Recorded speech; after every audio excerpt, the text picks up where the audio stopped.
आज हम chapter number 7 circular motion and gravitation के न्यूमेरिकल्स करेंगे। तो इन न्यूमेरिकल्स को मैं आपको इस तरह कराने की कोशिश करूँगा कि अगर आपके पास सिंपल कैलकुलेटर है तो इसकी कैलकुलेशन आप किस तरह कर सकते हैं, क्योंकि इन न्यूमेरिकल्स की कैलकुलेशन में एक्सपोनेंट पावर्स होती हैं और उसको सिंपल वे में हम कोशिश करेंगे सॉल्व करने के लिए। चलें अब हम बढ़ते हैं अपने सवालों की तरफ। तो स्टूडेंट, इसमें हम ख़ास तौर पे ये कोशिश कर रहे हैं कि वो सवालात भी आपको करवाए जाएं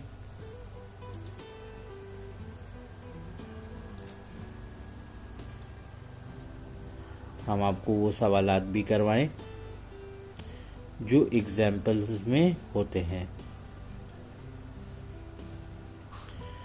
तो स्टूडेंट, हमारे पास सबसे पहले जो सवाल है वो सवाल ये है,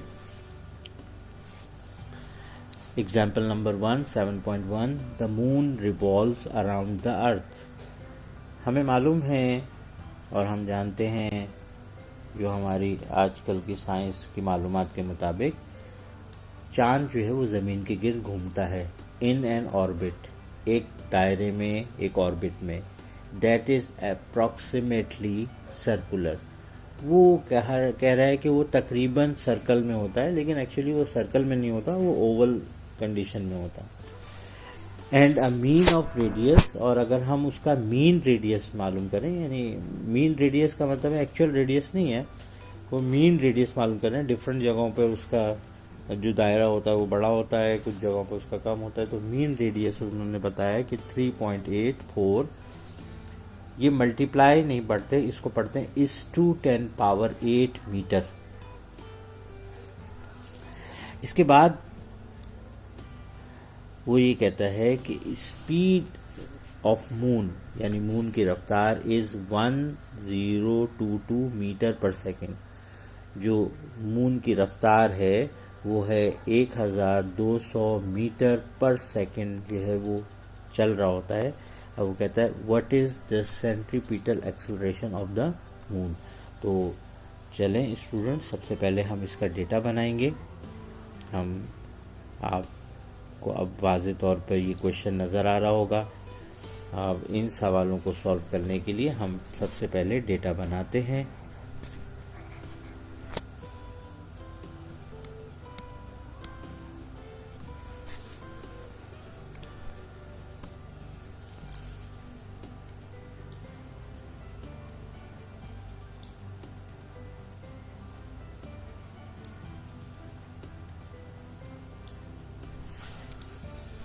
तो डेटा से शुरू करते हैं। डेटा, तो सबसे पहले हमारे पास यहाँ पे दिया हुआ है रेडियस, तो हम यहाँ पे लिख लेते हैं डेटा में r इज इक्वल टू 3.184 इस टू 10 पावर 8 मीटर्स। अच्छा जी, फिर हमारे पास स्पीड दी हुई है, तो स्पीड का सिंबल है v is equal to 1022 metre पर second.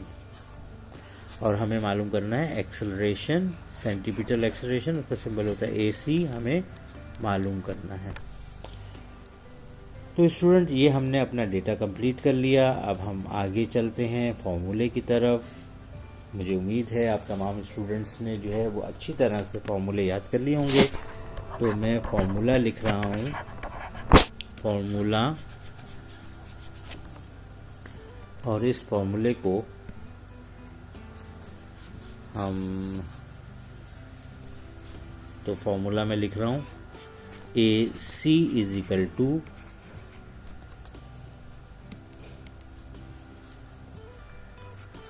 V square upon R। तो ये हमारा फॉर्मूला हो गया।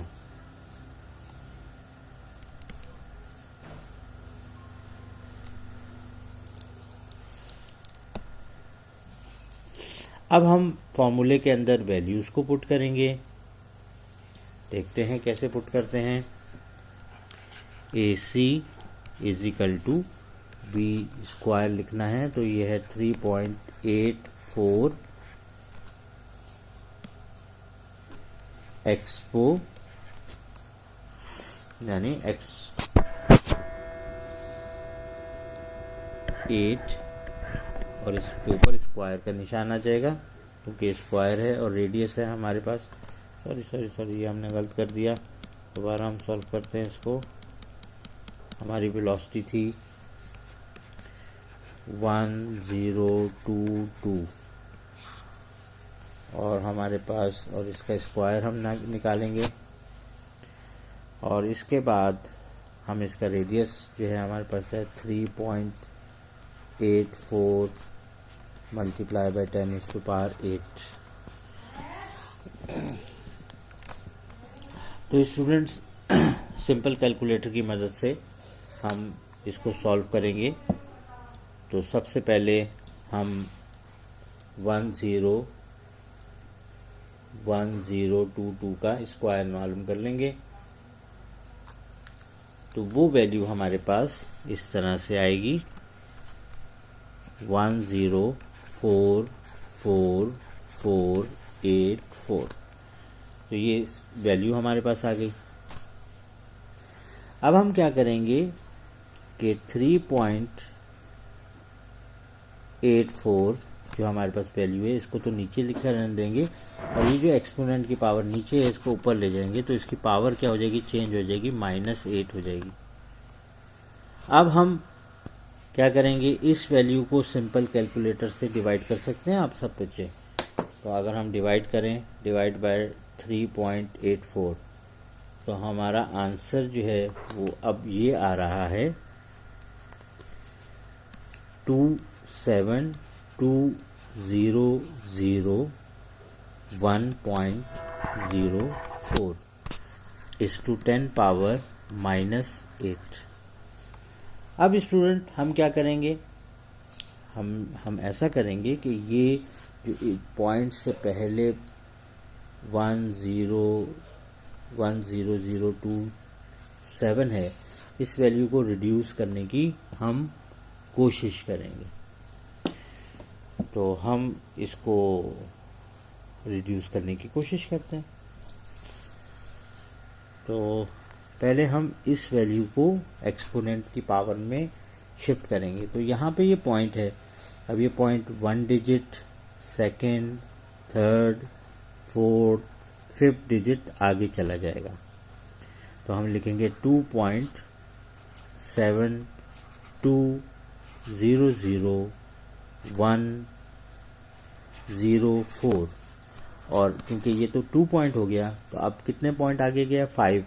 तो हम लिखेंगे इस टू 10 पावर 5 मल्टीप्लाई बाय 10⁻⁻8। अब क्या करेंगे,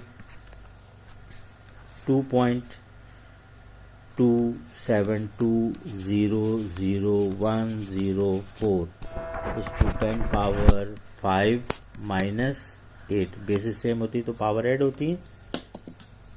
अच्छा जी, बिल्कुल यहाँ तक आपकी समझ में आ गया होगा। तो हमारा आंसर जो है वो ये आ रहा होगा 2.72000104 इस टू 10 पावर -3। अच्छा सर, ये जो हमारे पॉइंट के बाद इतनी वैल्यूज़ लिखना, हाँ, ये चैप्टर नंबर 2 में हमने पढ़ा था, उसको बोलते हैं साइंटिफिक फिगर्स। तो साइंटिफिक फिगर्स के अंदर जब हम स्टडी करते हैं, तो अब मैं इसको यहाँ पे साइड में आपको समझा देता हूँ, फिर हम रिड्यूस करके लिख देंगे आंसर। तो हमारे पास वैल्यू है 2.72000104। वहाँ पे ये रूल बताया गया है कि अगर कोई वैल्यू पॉइंट के बाद है तो वो छोटी वैल्यू होती है। अब हमारे पास सबसे छोटी वैल्यू जो सबसे लास्ट वैल्यू है वो 4 है, ये बहुत ज़्यादा छोटी है। अगर हम इसको ख़त्म करते हैं तो हम ये देखेंगे कि ये 5 है,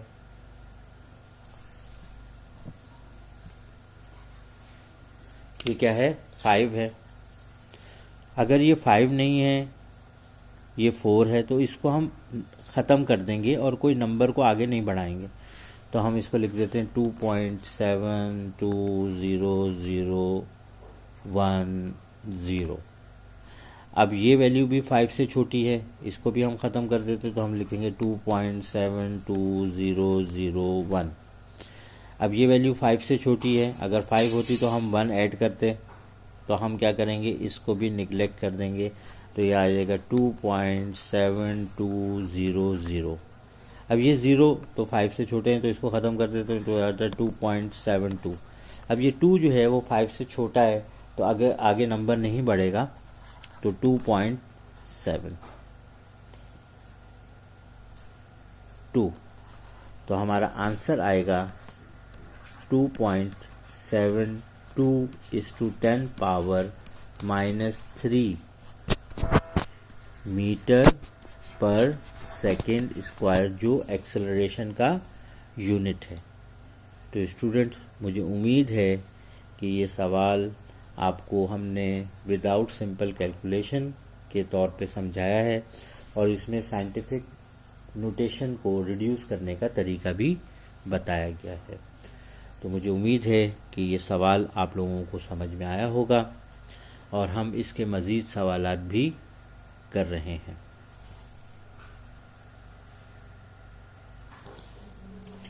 हमारी नेक्स्ट एग्जाम्पल है जो बुक में दी हुई है, वो 7.4।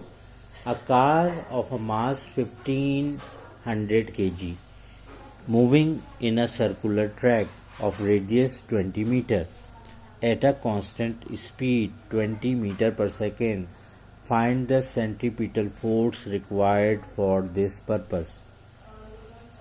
तो स्टूडेंट, इस सवाल को सॉल्व करने के लिए हम सबसे पहले इसका डेटा बनाते हैं, और डेटा बनाने के लिए इसका हम डेटा बना रहे हैं, और हमारे पास सबसे पहले जो दिया हुआ है, मास दिया हुआ है। Mass is equal to 1500 kg।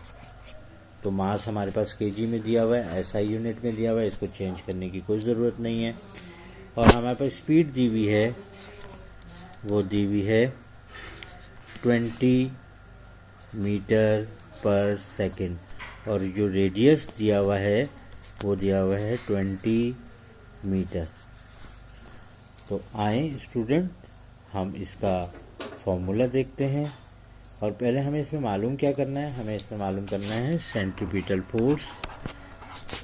Centripetal force मालूम करनी है, और सेंट्रीपिटल फोर्स का फॉर्मूला, ये फॉर्मूला है FC is equal to mv²/r।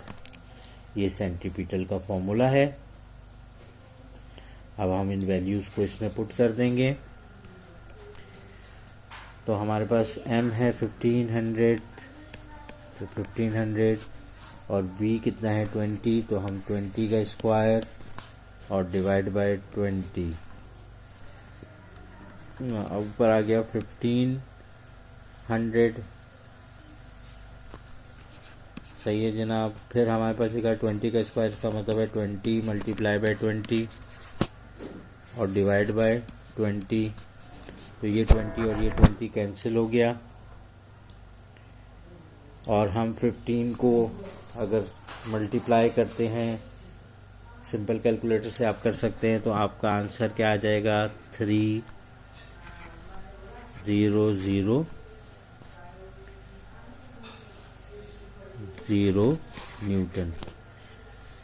या इसको और साइंटिफिक वे में लिखना चाहते हैं, तो पॉइंट इसके आखिर में होता है, और ये वैल्यू यहाँ पे शिफ्ट होगी, तो आप लिख सकते हैं 3:10⁴ न्यूटन फोर्स, यानी सेंट्रीपिटल फोर्स रिक्वायर्ड होगी इस ऑब्जेक्ट को मूव करने के लिए।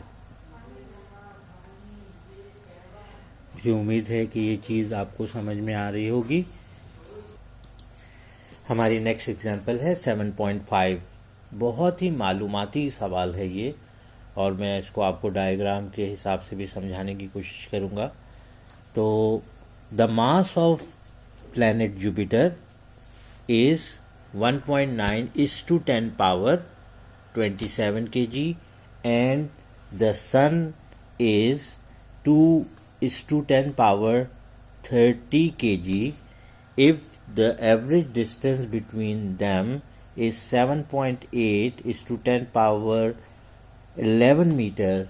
Find the gravitational force of sun on Jupiter.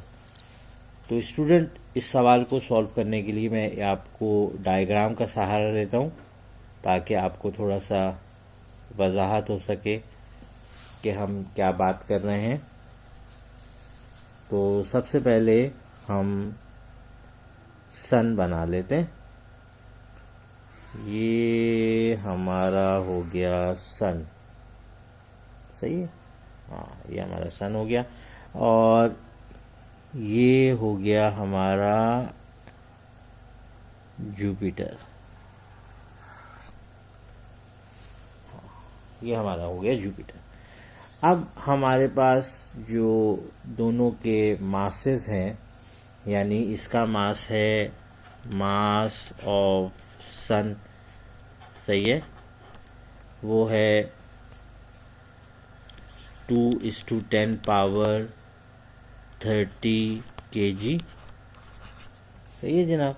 और मास ऑफ जुपिटर हमारे पास इसको हम लिख देते हैं mj, सही है। और ये है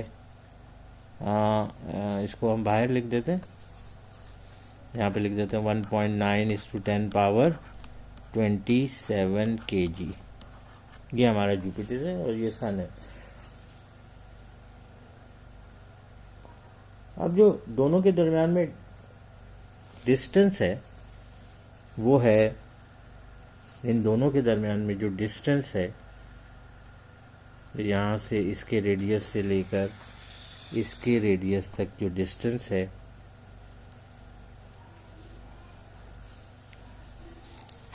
अभी समझ में आ रहा है ये बात?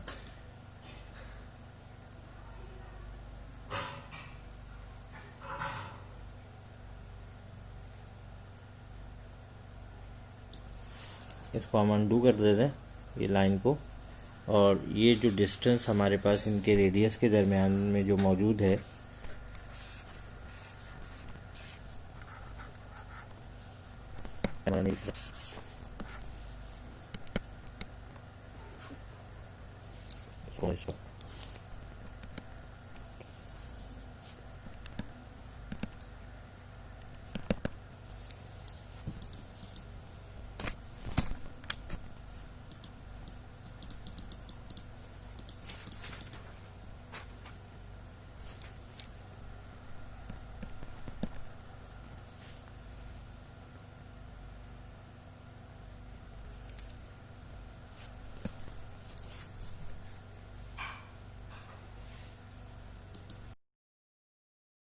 क्वेश्चन है एग्जाम्पल नंबर 7.5। बहुत ही इंटरेस्टिंग क्वेश्चन है और इसमें बहुत मालूमात हैं हमारे पास, तो उसको हम शेयर करते हैं आपके साथ। तो यहाँ पे लिखा हुआ है the mass of planet Jupiter is 1.9:10 power 27 kg and that of sun is 2:10 power 30 kg if the average distance between them is 7.8:10 power 11 meter. Find out the gravitational force of sun on Jupiter. तो student, इस सवाल को solve करने के लिए मैं आपको एक एक्सप्लेनेशन दे रहा हूँ, ये आपके काम आएगी। यहाँ पे हमने एक सन बना लिया और इसका मास लिख दिया, यहाँ पे जुपिटर बना दिया, इसका mj लिख दिया हमने और इसका मास लिख दिया। इनके रेडियस के दरमियान में, इनके दरमियान जो रेडियस है इनके सेंटर से होता है यहाँ से यहाँ तक जो फासला है उसको हम कह रहे हैं रेडियस, और वो दिया हुआ है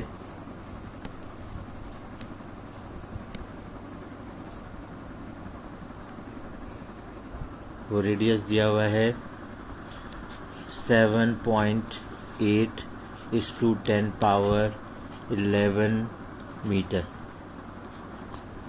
ये रेडियस इसके दरम्यान में दिया गया है। अब आपको मालूम है कि according to Newton's law of gravitation दोनों चीज़ें फोर्स लगाती हैं, सही है, ये भी फोर्स लगा रही है, लेकिन जिसका मास ज़्यादा होगा वो दूसरे जो ऑब्जेक्ट है उसको मूव कराएगा। इसीलिए जुपिटर जो है वो सन के इर्द गिर्द जो है वो रिवॉल्व करता है, सही है। तो आए इसका हम एवरेज, इन्होंने डिस्टेंस बताया है, तो हम अब इसका डेटा बनाते हैं। डेटा बनाने के लिए जो इसका डेटा हो जाएगा वो हो जाएगा मास ऑफ, कैपिटल एम ले लेते हैं, मास ऑफ सन, सही है, वो है 2:10⁻30 kg। दूसरा है मास ऑफ जुपिटर, उसको हम जे ले लेते हैं, और वो है 1.9/10⁻27 kg, सही है बेटा। रेडियस क्या हो गया, रेडियस हो जाएगा 7.8/10⁻11 मीटर्स। अच्छा जी, अब स्टूडेंट यहाँ पर हमें इस, या अगर हमें फॉर्मूला याद है तो इसमें एक कैपिटल जी होता है और इसकी वैल्यू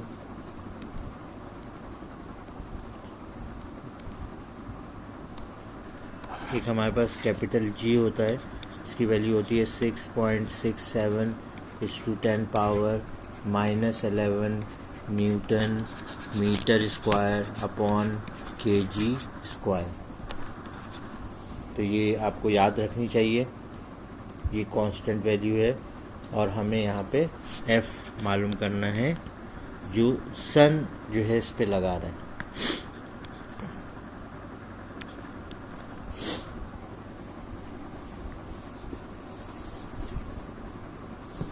अब स्टूडेंट ये तो हमने डेटा बना लिया, अब हम फॉर्मूला लिखते हैं।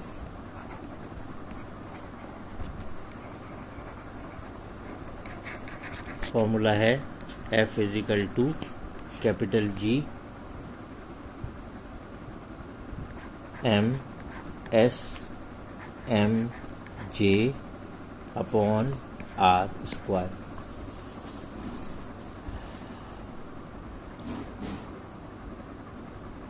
अब हम वैल्यू पुट करेंगे 6.67/10⁻11 मल्टीप्लाई बाय मास ऑफ सन है 2:10⁻30 kg, और मास ऑफ जुपिटर है 1.9/10⁻27। अब यहाँ पर हमारे पास इसका रेडियस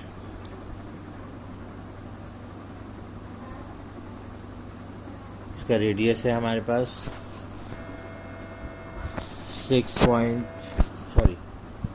रेडियस है हमारे पास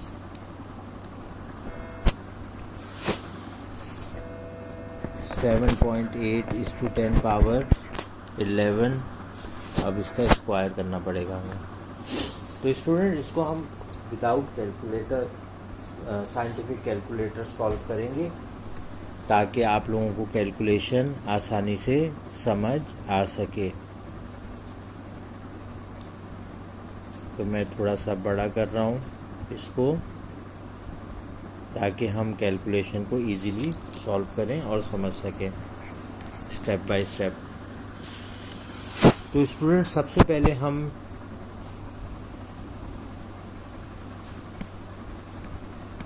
पहले हम इस चीज़ को, इस नंबर को अलग कर लेंगे।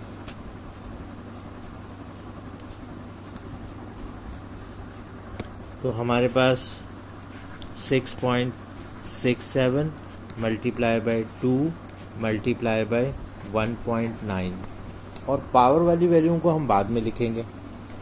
इस टू 10 पावर -11, इस टू 10 पावर 30, इस टू 10 पावर 27। अब यहाँ क्या करेंगे, नीचे यहाँ पर 2 जो है दोनों पर है, 7.8 पर भी, इस पर भी, तो हम 7.8 का स्क्वायर और 10⁻11 का स्क्वायर अलग अलग कर लेंगे इन पावर्स को। समझ आ रही है आपकी बात? कि आपको इजी वे में समझा रहा हूँ ताकि आप लोगों को समझ आ सके। अब क्या करेंगे, अब हम कैलकुलेटर लेंगे, अपना सिंपल कैलकुलेटर, और यहाँ पे लिखेंगे 6.67 मल्टीप्लाई बाय 2 मल्टीप्लाई बाय 1.9। तो ये हमारा आंसर आ रहा है 25.35। और यहाँ पे पावर्स बेसिस सेम होती हैं तो पावर ऐड होती है, -11 + 30 + 27। तो आप सिंपल कैलकुलेटर में भी इसको सॉल्व कर सकते हैं। अच्छा जी, अब 7.8 का स्क्वायर, 7.8 का स्क्वायर, तो आप 7.8 मल्टीप्लाई बाय 7.8 कर लें, तो ये आंसर आपके पास आता है 60.84। और ये पावर से मल्टीप्लाई होगी तो यह हो जाएगी इस टू 10 पावर 22। तो स्टूडेंट ये बात समझ में आ रही है आपकी? ये थोड़ा सा स्टेप लंबे होते जा रहे हैं, लेकिन ये बहुत अच्छी चीज़ होती है कि आपको इस तरह से भी कैलकुलेशन करना आना चाहिए। अब हम क्या करेंगे, 27 + 30 - 11 कर लेंगे, तो हमारे पास यहाँ पे आंसर आ गया 46। तो हम लिखेंगे 25.35 इस टू 10 पावर 46, और यहाँ पे आ जाएगा 60.84। और ये जो पावर 22 है इसको हम ऊपर की तरफ ले जाएंगे। पहले मैं यहाँ पे लिख देता हूँ, नेक्स्ट स्टेप में ले जाता हूँ ताकि स्टूडेंट्स को ये बात भी ज़रा समझ में आ जाए। तो कुछ बच्चे जो है बायो ग्रुप में होते हैं तो उनके मैथ्स के इतने स्ट्रॉन्ग होते हैं, ये माइनस इसको ऊपर लेके चले जाएंगे तो आ जाएगा 25.35 डिवाइड बाय 60.84 इस टू 10 पावर 46 इस टू 10 पावर -22। अच्छा जी, अब क्या करेंगे, अब हम करेंगे ये कि इस वैल्यू को डिवाइड कर लेंगे अपने सिंपल कैलकुलेटर से। वो होगी 25.35 डिवाइड बाय 60.84, और ये वैल्यू हमारे पास आ गई 0.416। क्योंकि हमारा नॉमिनेटर छोटा है और डिनोमिनेटर बड़ा है तो वैल्यू हमारे पॉइंट में आएगी, 0 पॉइंट में आएगी। और इस टू 10 पावर 46 - 22 बेसिस सेम है, पावर ऐड होंगी, लेकिन अगर किसी चीज़ के साथ माइनस साइन है तो प्लस माइनस माइनस होता है। तो 0.416 इस टू 10 पावर, तो अगर हम इसमें से निकालें 4 में से 2 जाएगा तो 2 बचेगा, और 6 में से और 2 जाएगा तो आंसर आएगा 4। तो स्टूडेंट हमारा ये सवाल तकरीबन सही हो चुका है, और सिर्फ हम एक और स्टेप करेंगे कि हम इस पॉइंट को यहाँ पे लेके जाएंगे और पावर माइनस करेंगे, यानी हम लिखेंगे 4.16:10 पावर -1। ये इसलिए कि वो पॉइंट इस तरफ लेफ्ट की तरफ पे शिफ्ट हुआ और इस टू 10 पावर 24। अब हम क्या करेंगे,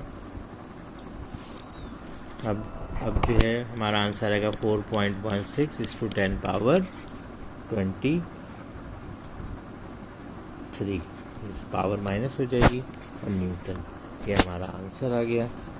ये थोड़ा सा आपको लंबा लग रहा होगा सवाल, लेकिन ये कैलकुलेशन अक्सर बच्चों को नहीं आती और इस वजह से आप इसको सॉल्व नहीं कर पाते।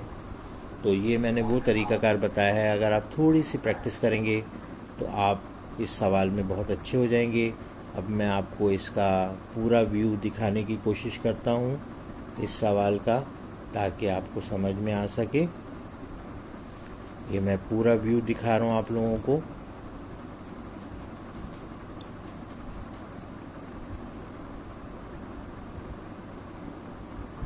ये मैं आपको पूरा व्यू दिखा रहा हूँ इसका। अब मैं इसको मज़ीद बड़ा कर रहा हूँ और मैं आपको एक आसान तरीका भी बता देता हूँ इसका।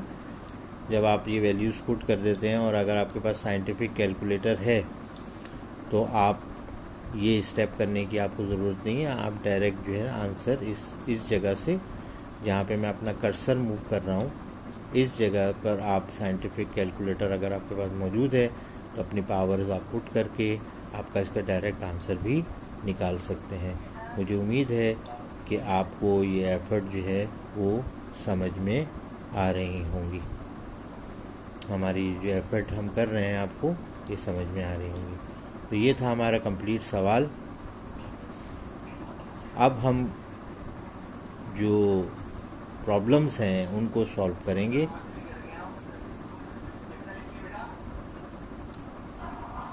अब हम उनको सॉल्व करेंगे।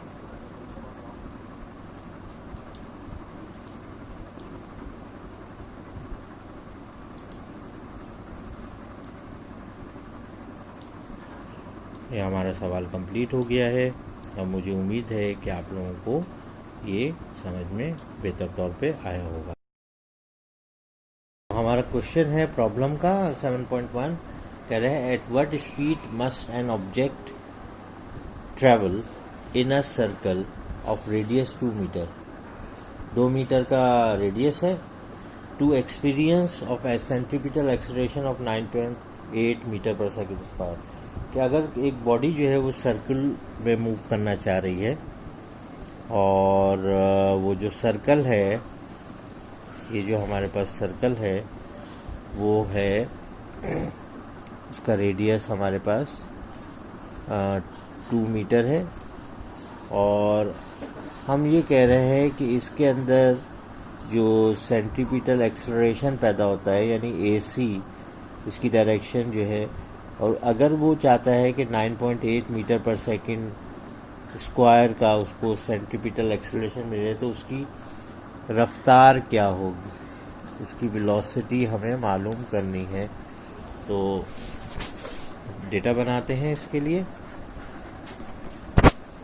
तो जो चीज़ हमें मालूम है कि एक्सेलरेशन कितना चाहिए, उसको 9.8 मीटर पर सेकंड स्क्वायर का एक्सेलरेशन चाहिए। रेडियस ऑफ सर्कल जो है वो 2 मीटर है और हमें वेलोसिटी जो है मालूम करनी है। तो हम कैसे मालूम करेंगे, फॉर्मूला लिख लेते। फॉर्मूला जो है वो है, ये फॉर्मूला है इसका,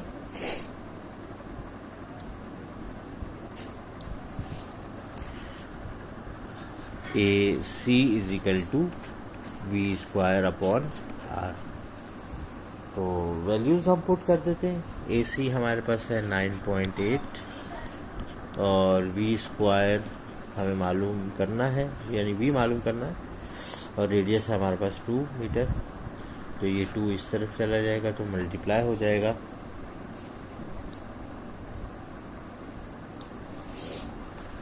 तो 9.8 × 2 = V², और इसको हम ऐसे भी लिख सकते हैं कि V² = इन दोनों को मल्टीप्लाई करेंगे तो 9.8 मल्टीप्लाई बाई 2 हमारे पास आंसर आ जाता है 19.6। 19.6 हमारे पास आंसर आ गया। दोनों तरफ जो है हम अंडर रूट ले लेंगे। 19.6 तो अब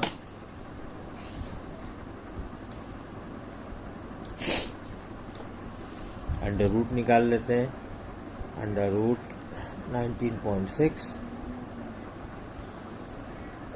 और हमारे पास आंसर जो है वेलोसिटी जो है वो चाहिए होगी 4.427 मीटर पर सेकेंड। यानी अगर उसे 9.8 मीटर पर सेकेंड स्क्वायर का एक्सेलरेशन का एक्सपीरियंस करना है तो उसकी रफ्तार 4.427 मीटर पर सेकेंड होनी चाहिए। मुझे उम्मीद है कि ये सवाल आप लोगों को समझ में आया होगा। हमारे पास 7.2 क्वेश्चन है और ये लिखा हुआ है a car goes around a curve at 20 metre पर second. The radius of curvature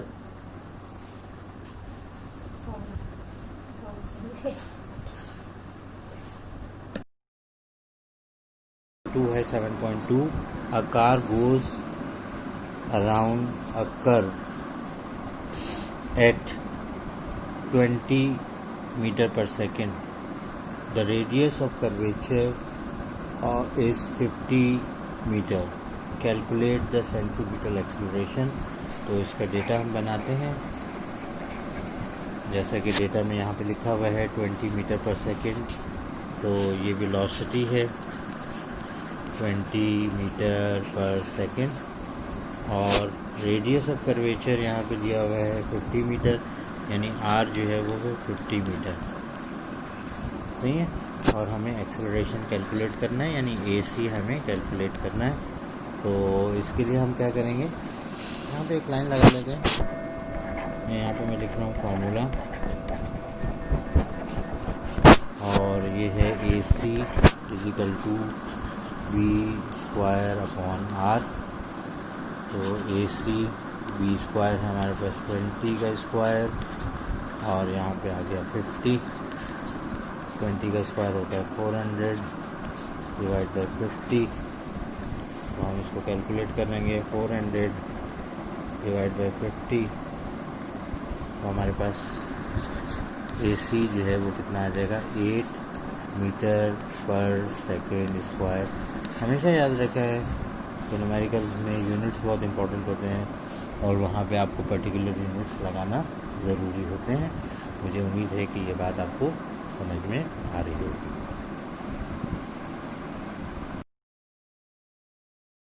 question है a proton of mass 1.67 × 10⁻27 kg is moving in a circle of radius 100 centimeter.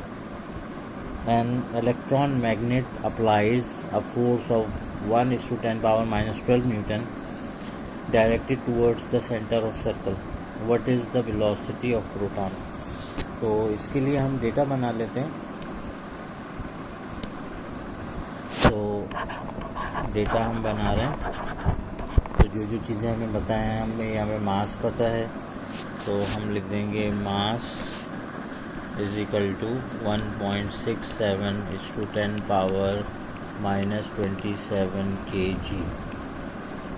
और यहाँ पर रेडियस दिया हुआ है 100 सेंटीमीटर का, रेडियस है 100 सेंटीमीटर। तो इसको पहले हम कन्वर्ट कर लेंगे मीटर्स में। इसका तरीकाकार होगा 100 को हम डिवाइड करेंगे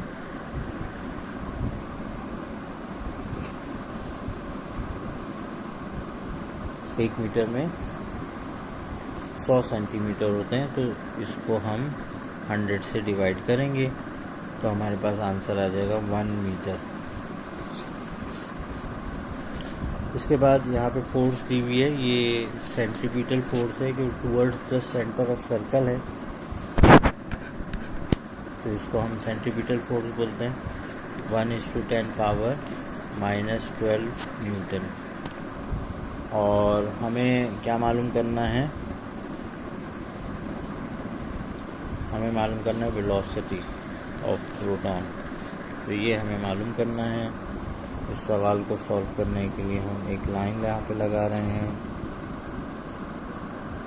ये लाइन हमने ड्रॉ कर दी और यहाँ पे मैं फॉर्मूला लिख रहा हूँ,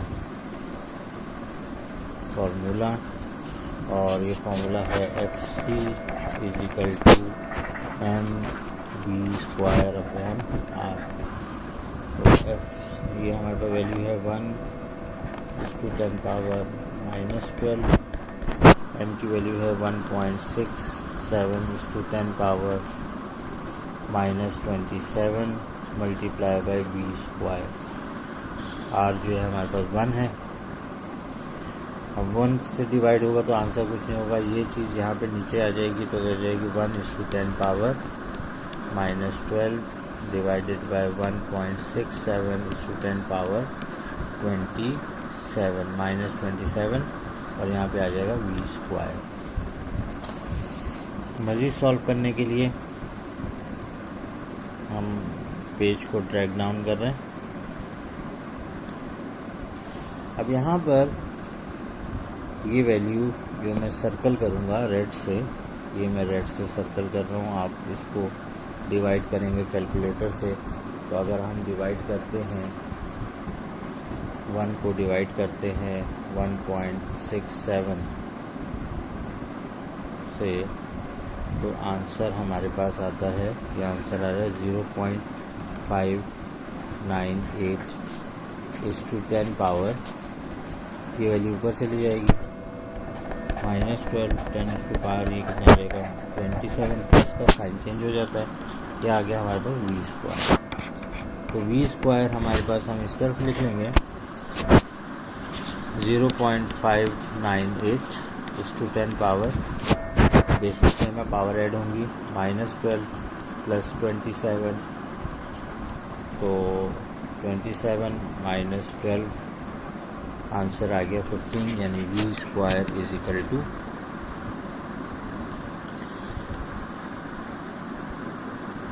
हमारे पास आ गया 0.598 पावर 12 15। अब यहाँ पे हम क्या करेंगे कि पहले तो एक पावर कम करेंगे और यहाँ पे ऐड कर देंगे, यहाँ पे आ जाएगा, ये पॉइंट इस तरफ लेके जाएंगे तो हो जाएगा 5.98 पावर 14। सही है इसको। अब जरा देखिएगा, ये बड़ी इंटरेस्टिंग चीज़ समझा रहा हूँ, स्टूडेंट्स को समझ नहीं आती है और ये चीज़ बड़ी इम्पोर्टेंट है। ये है v², तो v² यहाँ पे अंडर रूट ले लेंगे और यहाँ पे भी अंडर रूट ले लेंगे 5.98 पावर 14। सही है स्टूडेंट। अब जैसे कि आपको, अब मैं इसमें इसको इस तरह से लिख रहा हूँ 5.98 और यहाँ पर भी इसको अंडर रूट में लिख रहा हूँ 14। सही है। अब इसका तो अंडर रूट निकाल लेते हैं, 5.98 का हम अंडर रूट निकाल लेते हैं, तो 5.98 अंडर रूट 5.98, तो ये आंसर हमारे पास आ गया 2.44। समझ आ रहे हैं स्टूडेंट आप लोगों को। अब यहाँ पे क्या करेंगे, यहाँ पे देखें मैं ऐसे लिख रहा हूँ इस पावर को 10⁻7 होल पावर 2, ये स्क्वायर इसको कैंसिल कर देगा क्योंकि रूट की वैल्यू क्या होती है 1/2 होती है और ये कैंसिल हो जाएगा। हमारे पास आंसर आएगा 2.44 × 10⁻7 v के यूनिट होता है मीटर पर सेकेंड। आपने बहुत सारे टीचर्स ने आपको ये सवाल कराया होगा, लेकिन इस तरीके से नहीं कराया होगा कि आप सिंपल कैलकुलेटर से इसकी वैल्यू को फाइंड आउट कर सकें। मुझे उम्मीद है कि आप लोगों को समझ में आया होगा।